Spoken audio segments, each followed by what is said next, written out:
দুঃখ গো, আজ এই বাংলার বাঙালি চালাক মুসলমান চান্দা উঠাইয়া টাকা উঠাইয়া ব্যানার টানায়া শাহজালালের দরবারে দৌড়ায়, শাহপরানের দরবারে দৌড়ায়, আমানত শাহর দরবারে যায়, অথচ বাড়ির দরওয়াজায় মা বাবার কবর, একবারও মা বাবার কবরের জিয়ারতে গেল না রে বাবা। শাহজালালের দরবারে গেলা, কি করলা? বন্ধু বান্ধব নিয়া 5 দিন আড্ডা দিলা, নাচ গান দেখলা, 5 ওয়াক্ত নামাজ বা জামাতেও পড়লা না। কি হলো 5 দিন গিয়া?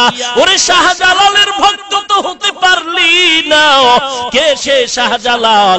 আল্লাহর মহব্বতে জীবনে বিবাহ করে নাই, অথচ তুমি ম্যাডামের তালে পড়ে রসুলের সুন্নতের জবাই দিলা। শাহজালালের জীবনে পাগড়ি খুলে নাই, মাথায় পাগড়ি, হাতে লাঠি আর তসবিহ। ও শাহজালাল রহমাতুল্লাহ আলাইহির ভক্ত বলো, তোমার মাথায় টুপি কই, দাড়ি কই, পাগড়ি কই? আসলে তুমি শাহজালালের ভক্ত না। শাহজালালের ভক্ত যদি দাবি করে, আমরা দাড়িওয়ালা টুপিওয়ালারাই করতে পারি।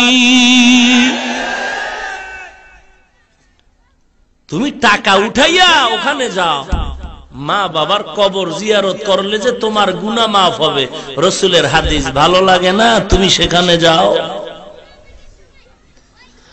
মা বাবা তোমার কত আপন, অথচ সন্তান মা বাবারে কবরে রাইখা কত গুনার কাজ করে, বলে আরামে আছে।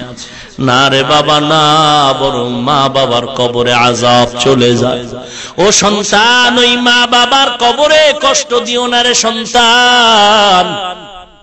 অনুরোধ করে বলছি, ওই মা বাবার থেকে দোয়া নাও। মা বাবার দোয়া বড় কঠিন।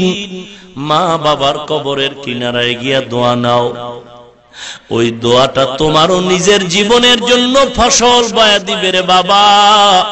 দুনিয়া চিরদিন থাকার জায়গা।